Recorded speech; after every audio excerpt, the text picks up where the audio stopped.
And welcome everyone. आज हम अपनी इस एंशियंट हिस्ट्री सेगमेंट में जो टॉपिक करने वाले हैं वो है हर्यंक वंश। हर्यंक डायनेस्टी की जो स्थापना हुई थी, जो हर्यंक डायनेस्टी जो चली थी, उसके बारे में हम ध्यान देंगे, जो कि 544 BC 544 BC से लेकर 412 BC तक ये डायनेस्टी चली थी। ये एक तरह से बोलते हैं भारत में राजाओं के शासन की जो अवधि या जो पीरियड है कि भारत में कोई वैसे पूछता है कि भारत में जो राजाओं का जो शासन काल है, जो रूल करने की क्षमता है, वो कौन से वंश से शुरू हुई, तो हर्यंक डायनेस्टी थी।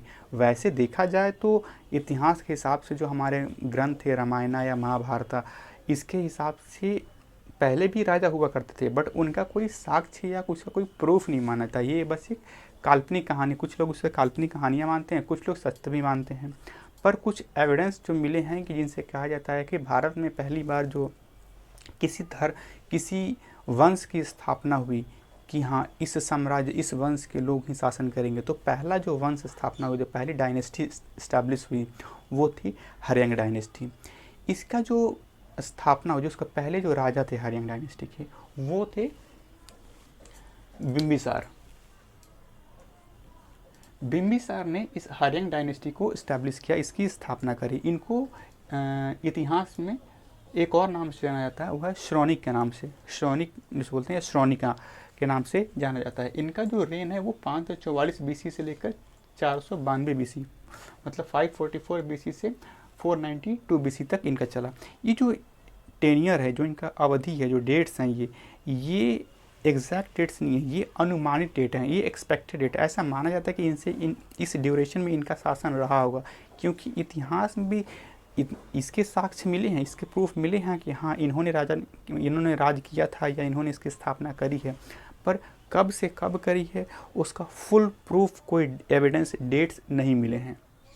जो पहली फुल प्रूफ जो डेट्स मिलता है, ऐसे इतिहास में कभी कभी ये भी मिला जाता है कि जो मौर्य वंश है वो काफ़ी पहले से है, मतलब कि ये इससे हर्यंक डायनेस्टी से ही पहले से ये मौर्य वंश चला आ रहा है, जो कि 6ठी शताब्दी से बोलते हैं कि चला आ रहा है, या 4ठी शताब्दी से चला आ रहा है। पर इसकी डेट्स की जो है ये टेंटेटिव डेट है, जो मैंने लूसेंट जो बुक है उससे उठाए हुए हैं। बिम्बिसार ने क्या किया, इन्होंने हर्यंक डायनेस्टी की स्थापना की। ऐसा कहा जाता है कि, और जो मगध जो प्रदेश है, जो मगध देश है बिहार में, उसको इन्होंने स्थापना जब करी तो बोलते हैं कि इसका पहला जो राजा जिन्होंने एक पूरे देश की स्थापना करी वो बिम्बिसार थे। ये जो थे उस वक्त, चूँकि दो धर्म काफ़ी नया इमर्जेंस हुआ था 6ठी शताब्दी में, बौद्ध धर्म और जैन धर्म। तो ये बौद्ध धर्म और जैन धर्म दोनों को ही मानते थे, ये दोनों के ही, मतलब ऐसे बोल सकते हैं कि ये एडमायरर थे, इनके दोनों के ही में वो अपनी दिलचस्पी रखते थे।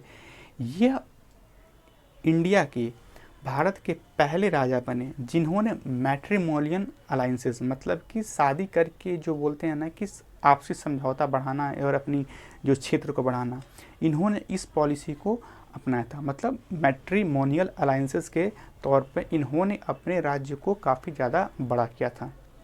ये इंडिया के पहले राजा बने थे जिन्होंने मैट्रिमोनियल अलाइंसेस को फॉलो किया था, और इस हिसाब से इन्होंने अपना राज बढ़ाया था। इन्होंने टोटल 3 शादियाँ करी थी। पहली शादी करी थी इन्होंने, वो थी कोसल देश जो था, कोसल देश के जो राजा थे प्रसेनजीत, उनकी बहन से, कोसल देवी से इन्होंने शादी करी थी, और बदले में इन्होंने काशी को दहेज में ले लिया था। और फिर इन्होंने जो उनकी दूसरी वाइफ बनी चेलना, जो कि लिच्छवी के राजा चेटक की बेटी थी। अब इससे एक और चीज़ें हैं, जो ये लिच्छवी के जो राजा थे चेटक की, इनकी बहन जो थी त्रिशला, वो महावीर की माता थी, और इसकी जो बेटी है चेलना, जो लिच्छवी किंग जो थे, इनकी बेटी चेलना है, वो बिम्बिसार की पत्नी से दूसरी बीबी बनी। तीसरी शादी इन्होंने करी खेमा, जो कि मद्र एक देश है, पंजाब में पड़ता है, वहाँ की उनकी जो बेटी थी उससे इन्होंने, खेमा उनका नाम था, उनसे उन्होंने शादी करी। तो इन्होंने, बिम्बिसार ने अपने जीवन काल में टोटल 3 शादियाँ करी थी, क्योंकि इनका मैट्रिमोनियल अलाइंसेस का जो कॉन्सेप्ट था, मतलब शादी करके अपना देश को और राज्य को विकसित करने का जो कॉन्सेप्ट था, ये इन्होंने शुरुआत किया था। इनको ऐसा कहा जाता है कि ये सेनिया के नाम से इन्हें जाना जाता है। सेनिया का मतलब क्या है कि ये इंडिया का पहले रूलर थे जिनके पास खुद की एक स्टैंडिंग आर्मी थी, मतलब एक व्यवस्थित तरीके से इनके पास आर्मी और इनके पास थी जिससे किसी देश पे आक्रमण करके उसे जीतने का क्षमता रखते थे, इसलिए इनको सेनिया के नाम से भी जाना गया। जब इन्होंने मगध की स्थापना करी, जब अपना हर्यंक वंश की स्थापना करी, तो इन्होंने अपना जो कैपिटल, जो अपनी राजधानी बनाई, वो गिरिवराज में बनाई।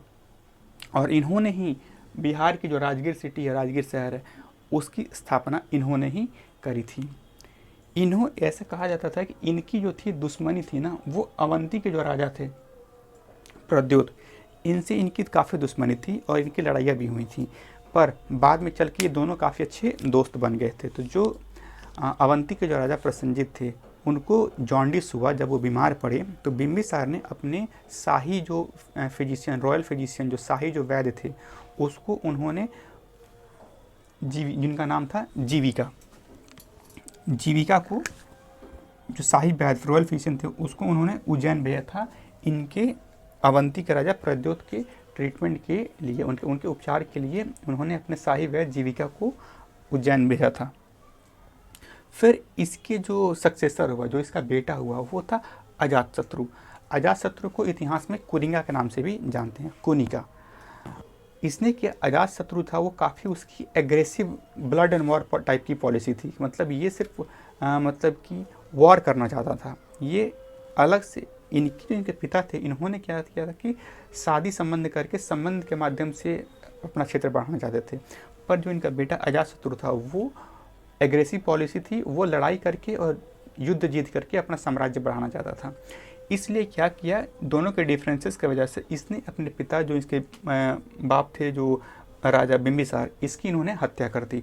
और ये अजातशत्रु था, यह बिंबिसार और जो इनकी जो दूसरी पत्नी थी चेलना, जो लिच्छवी के राजा चेटक की जो बहन थी, इनका ये बेटा था अजातशत्रु। तो अजातशत्रु किनका बेटा बना, बिंबिसार और चेलना का बेटा अजातशत्रु बना, जिसने अपने पिता की ही हत्या कर दी थी गद्दी पर बैठने के लिए।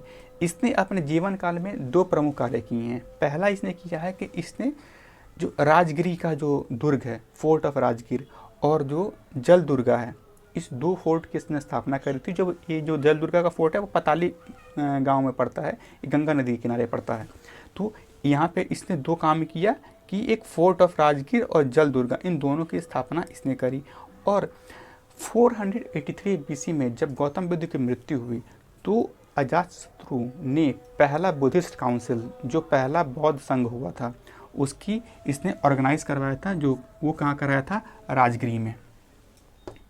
इसने फर्स्ट बुद्धिस्ट काउंसिल को 483 BC में राजगिरी में ऑर्गेनाइज करवाया था। उस टाइम पे वह राजा था, और जो उस वक्त के जो अध्यक्ष थे, वो थे महाकसाप, जो थे वो इसके अध्यक्ष बने थे फर्स्ट बुद्धिस्ट काउंसिल के। फिर जो इसका जो सक्सेसर हुआ, इसका जो बेटा हुआ, उसका नाम था उदयन। उदयन ने भी क्या किया कि अपने पिता अजातशत्रु को मार करके वो गद्दी पे बैठा था। अजातशत्रु ने बिंबिसार को मार के गद्दी पे बैठा, और इसका बेटा उदयन भी अजातशत्रु को मार के गद्दी पे बैठा। उदयन का नाम सिर्फ एक ही वजह से जाना जाता है इतिहास में, क्योंकि इसने पाटलिपुत्रा की स्थापना करी थी। पाटलिपुत्रा जो आज बिहार में, जो पटना के नाम से जानते हैं, ये उस शहर की स्थापना इस उदयन ने करी थी, जो कि इसका शासनकाल ज़्यादा दिनों तक चला नहीं था, लगभग 15-20 सालों तक ही इसने शासन किया था। इसलिए बोलते हैं इसने इस्टेब्लिश किया था, पाटलिपुत्रा को इस्टेब्लिश किया था। इसके बाद जो थे हर्यंक वंश काफ़ी कमज़ोर पड़ गए, क्योंकि जो इसके अगले जो राजा हुए थे, वो उतने काबिल और उतने समर्थ नहीं बने कि वो उस राज्य को चला सकें। और इसके बाद उदयन के बाद 3 और राजा बने, जिनमें सबसे जो आखिरी राजा था, उसका नाम था नागदशक। नागदशक को कहा जाता है कि ये था ना, ये लास्ट रूलर था। नागदशक जो था, वो लास्ट रूलर था इस हर्यंक डायनेस्टी का। नागदशक इतना कमज़ोर था कि उसके दरबार में उसके लोगों ने ही क्या किया, विद्रोह किया, और जिसमें वो मारा गया। और उसके बाद एक नए धर्म की स्थापना हुई, और एक धर्म नहीं बल्कि एक नए राज्य की और एक नया डायनेस्टी की स्थापना हुई, जो हम अपने अपकमिंग आने वाले जो लेक्चर है उसमें देखेंगे कि हाँ, आखिर वो कौन सा जो राज्य है, वो कौन सा वंश है जिसकी स्थापना इस हर्यंक वंश के बाद, हर्यंक डायनेस्टी के बाद करी गई थी। तो हमने ओवरव्यू हमने पूरा देखा कि हर्यंग डायनेस्टी के जो फाउंडर थे वो कौन थे, बिंबिसार थे। उन्होंने मैट्रिमोनियल अलाउंसेस को अपनाया और 3 शादियाँ करी थी, जिनमें इन्होंने पहली शादी करी थी कौशल देश के जो उनकी पत्नी थी कौशल देवी, दूसरी शादी करी चेलना से जो लिच्छवी की राजा की बेटी थी, और तीसरा उन्होंने करी खेमा से जो कि मद्र राजा की बेटी थी। फिर हमने देखा कि इसके जो बेटा हुआ अजातशत्रु, इसने अपने पिता का वध किया और पिता को मारा और खुद गद्दी पे बैठा। और इसने क्या किया कि अजातशत्रु के बारे में एक और जाती है कि इसने फूट डालो का एक कॉन्सेप्ट अपनाया था। इसने जो वज्जी जो प्रिंस है, जो लिच्छवी का जो देश है, लिच्छवी का जो देश है ना, ये वज्जी जो अपना वैशाली में जो पड़ता है, उस पे इन्होंने फूट डालो के माध्यम से ही इसने जो अजातशत्रु था इसने कब्जा किया था। और आपस में लोगों को ही भिड़ा करके मार देना, ये कॉन्सेप्ट इसने अजातशत्रु ने अपनाया था। फिर इसके कारण में कहो कि इसने राजगिरी का फोर्ट और जल दुर्गा का इसने स्थापना करवाया था पताली गांव में गंगा नदी किनारे। फिर इसने पहला बुद्धिस्ट काउंसिल, जो पहला बौद्ध संघ हुआ था, वो उसने इसकी स्थापना कराई थी, ऑर्गेनाइज करवाया था। और साथ ही साथ जो इसका सक्सेसर जो हुआ, इसका बेटा उदयन, इसने भी इसको अपने पिता अजातशत्रु को मारा